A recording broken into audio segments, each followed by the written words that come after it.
Salut, ça fait un moment que j'ai pas fait de vidéo et en vrai il y a plein de choses qui ont changé. Euh, j'ai fait un road trip de fin avril jusqu'au début septembre et début septembre le road trip devait se terminer avec une implantation pendant quelques mois dans le Puy-de-Dôme pour une formation. Il se trouve que je n'avais pas eu de réponse pour cette formation et que moi et mon ancien compagnon, on a décidé de se séparer. Et de ce fait-là, j'ai décidé de quitter le Puy-de-Dôme. Déjà parce que j'avais pas de nouvelles de la formation et que c'était pas une formation qui me plaisait tant que ça. Dans le sens où les enduits, ça me donnait envie de découvrir ça. Mais l'aspect maçonnerie, parce que je voulais faire un CAP maçon éco-construction, l'aspect maçonnerie, c'était pas trop mon truc. Je voulais vraiment un truc beaucoup plus porté sur l'art, sur la finesse. Et j'aurais vu des techniques, des choses, mais ça ne faisait plus sens en fait de rester là. Parce qu'en soi,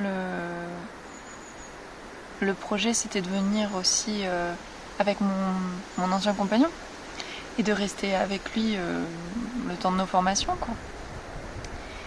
Et comme il y avait plus cette base là, ce socle, je me suis dit non, j'ai pas envie de rester, moi je veux partir. Et je savais pas trop quoi faire. Je pensais repartir sur la route avec ma voiture pendant je sais pas combien de temps. Et là, il se trouve que on m'a donné l'opportunité pour que je puisse être en van aménagé. Alors c'est pas le super van aménagé comme on peut voir sur des photos Instagram ou autre, mais ça reste assez cool, beaucoup plus confortable. Ça me permet de pouvoir cuisiner, ça me permet d'avoir un matelas, un lit vraiment où dormir. Et je me dirige vers le sud de la France, du côté de la Côte d'Azur. Pourquoi la mer me manque. Alors j'ai revu ma mère, mais la mer, ouais, le sable et tout, ça me manque. Le soleil aussi, pas mal. Là, sur les quelques jours, parce que ça fait déjà quelques jours que j'ai commencé ce périple en solo, il faisait pas beau du tout. Franchement, il a plu tout le temps. Et alors bon, ça fait partie du truc aussi, hein. Mais waouh, j'aurais aimé m'en passer. Et du coup, là, je suis du côté de Toulouse. Je vois un ami. Et après, je me dirige tout de suite vers la Côte d'Azur. Je passe, je pense, du côté de Montpellier, etc. J'ai pas trop envie de faire les grosses villes. Après, si la vie fait que j'y vais, bah j'irai. Mais voilà, je suis beaucoup plus à chercher à rester pas mal en nature, en vrai. À chaque fois que je cherche des points pour pouvoir poser avec mon van, c'est toujours dans des coins en nature et surtout, quand je peux en tout cas, c'est vraiment près de l'eau. Genre là, j'ai trouvé un coin pour la nuit et franchement, juste en face de moi, il y a un étang, quoi. Et je sais pas pourquoi j'ai ce besoin-là, j'ai cette envie-là et ça me parle en fait, d'être vraiment près de l'eau, de pouvoir voir l'eau, même si je suis pas là à la contempler pendant des heures, mais rien que le fait de savoir qu'elle est là, de la sentir, c'est déjà cool. Ça a été difficile au départ d'avoir tous ces projets qui s'écroulent d'un coup. Et puis ça a été ma première rupture, enfin c'est ma première rupture amoureuse, c'est mon premier chagrin d'amour. Et j'en ai chié au tout départ parce qu'il est parti assez vite pour aller voir des amis. Et moi j'avais du coup quelques jours toute seule, me retrouver face à moi. Ça a été très dur, j'ai beaucoup pleuré, je pense que c'est un peu normal. J'ai vraiment beaucoup pleuré, j'étais pas bien du tout.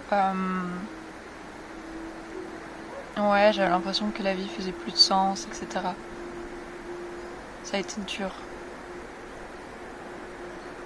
Et à ma grande surprise, assez rapidement, je me suis remise. Alors après, je dis pas que c'est totalement terminé, j'en sais rien. C'est plus, pour vous dire la vérité, c'est plus la solitude qui est compliquée parfois. Parce que je vois bien que j'ai pas autant la motivation de faire certaines choses, d'aller voir des endroits ou de me lever le matin que quand quelqu'un était avec moi. Et c'est vraiment dur de pas avoir quelqu'un avec qui discuter comme ça, là, côte à côte. C'est vraiment quelque chose de particulier. Je dis beaucoup.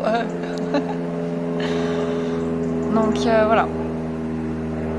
Voilà un peu l'update. J'aimerais arriver à alimenter, je sais pas, des photos, des choses comme ça sur ce voyage. À côté de ça, j'ai un deuxième dessin qui est en cours après le premier. dont j'ai pas forcément trop parlé, mais un petit peu. Je pense que... Ah, il y a le train.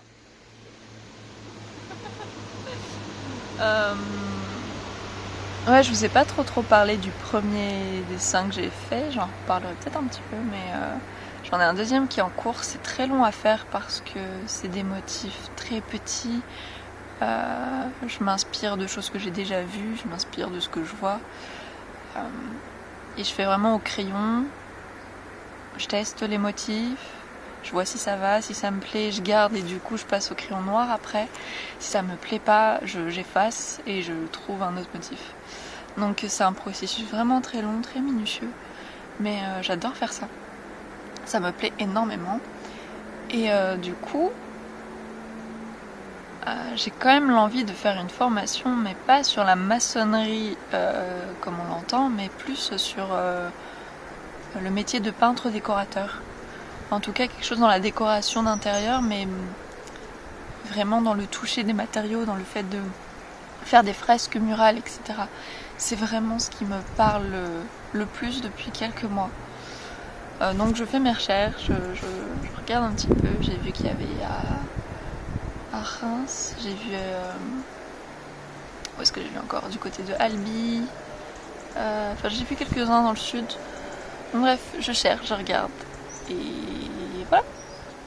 En tout cas, la vie continue. Donc tout ça pour dire que voilà, je suis en van aménagé depuis quelques jours, que je me fais un petit voyage pour je ne sais pas combien de temps. C'était pas du tout ce que j'avais prévu dans ma tête il y a de ça un mois. Mais ça me fait un bien fou, j'avoue que j'adore être en vadrouille comme ça et découvrir de nouveaux coins, me poser en nature, observer, faire mon art. C'est trop cool. Et je me sens extrêmement chanceuse de me permettre de vivre ça aussi.